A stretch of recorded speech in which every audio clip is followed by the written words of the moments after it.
Hello everybody and welcome back to another video on Cobblers Vlogs, where today we've got another huge Cobblers game to look forward to. They're taking on Hartlepool United on Saturday at home. Big 3 points needed. There's absolutely nothing separating the League 2 top 10 at the moment. It's going to be so tight, so we need these 3 points. So what we're waiting for? Let's get into this match preview. So as I mentioned, it is unbelievably tight at the top of League 2 at the minute. Forest Green a few points clear, but forget the Premier League title race. The League 2 promotion race is where it's at. It's on an absolute knife edge going into the end of the season. There are just 6 points separating Exeter in second and Mansfield all the way down in ninth. The Cobblers are third with 63 points.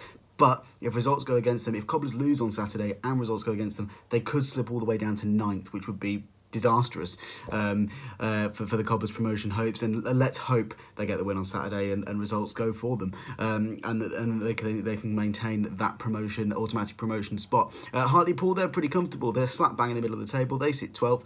They're 10 points off the playoffs, so they could go for it if they wanted to. Wouldn't blame them. Why wouldn't you? But yeah, they're looking pretty comfortable at the moment. Nothing really to play for at the moment. 10 points off the playoffs, so the Cobblers really need to get that win. In terms of the team news, I think we'll deal with Hartlepool's first because that's much more easy to deal with. Former Cobbler, you remember him, he was on loan from Portsmouth last season. Bryn Morris, he's the only doubt for them, and he's not even, he's not even definitely going to be out. He's a doubt, so he could travel, but I think this one might come a bit too soon for him to come back. Apart from that, Hartlepool have got a fully fit firing squad. As for the Cobblers, Tyler McGlaw, Ali Koiki, Sean McWilliams, Sid Nelson, Josh Eppier, Idris Kanu, all out. I think that was about 7 players I listed, wasn't it? Koiki, McWilliams, Nelson, Eppier, Kanu and McGlaw, yeah, 6 or 7 players all out for the Cobblers, and all key players. McGlaw obviously dislocated his shoulder last weekend against Bristol Rovers. Koiki injured a few weeks ago against Stevenage. McWilliams injured against Carlisle a few weeks ago. Nelson's been out the whole season, and Eppier and Kanu have struggled ever since the Cobblers made those signings in January. So it's been really difficult for the Cobblers recently. The wrong time in the season to be picking up injuries, but obviously there's nothing you can do about it. It's the way things happen. It's football, and we've got to get on with it. Cobblers still have a fairly fresh squad available. I imagine it'll be kind of a 4-2-3-1 kind of formation. Going to be interesting to see who plays in midfield alongside Lewis and Sowerby. No McWilliams, obviously. Is Labala going to play there? Pollock's been recalled from his loan. Is he going to get a chance? We saw Amibola get a chance as well. I think that's how you say his name. He got a chance last week against Bristol Rovers off the bench when McGlaw got injured. We're going to see him get a start. So that's going to be really interesting. All the Cobblers maybe go 2 up top, play Rose and Appere up front together. That's going to be interesting. But plenty of players on the Cobblers treatment table at the moment. In terms of the danger man, I've gone for Sam Hoskins this season. This season, well, he has been good, but for this game, Sam Hoskins is the man that I've gone with. He's been good this season for the Cobblers. Seems to play better in League 2 than he does in League 1. I think he's probably a better League 2 player than he is for League 1. But in terms of Hoskins, he's got 8 goals, 5 assists so far for the Cobblers this season. That's the most goals that any Cobblers player has contributed. Fraser Horsfall is the joint top scorer of 8 goals. Hoskins hasn't been involved in a goal since the Cobblers game against Tranmere at the start of March. So that was nearly 20 days ago now, so he's going to be keen to get back involved. Obviously, Mitch Pinnock is always going to be a threat.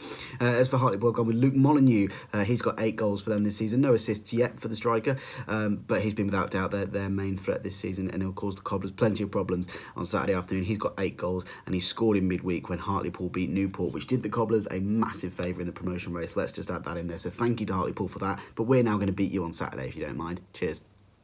In terms of the previous meetings between the two sides, not much to separate them. They've met 68 times since their first meeting in 1953. Cobblers have 28 wins, they just edge it. 15 draws and 25 Hartlepool wins. So Cobblers just edging it with a couple more wins. The last time the sides met was back in October. Hartlepool won that one. I think the Cobblers went 1-0 up, if I'm not mistaken, as well. They won that one by 2 goals to 1 in October. So yeah, that's everything you need to know ahead of this one. It's really tight at the top of League 2. Cobblers need to keep winning games and winning games quickly. Otherwise, they're going to fall away from the League 2 fight. Obviously, loads of games in hand as well that teams have got around us, so need to keep an eye on them during midweek. But hopefully, the Cobblers can get the win on Saturday. They need the win. Like I said, results, if they go against them, they could be as low as 9th come Saturday evening, which would be awful. Currently sitting 3rd in the automatic places. So Cobblers, let's get that win. I don't know why I said that like that. Let's get the win.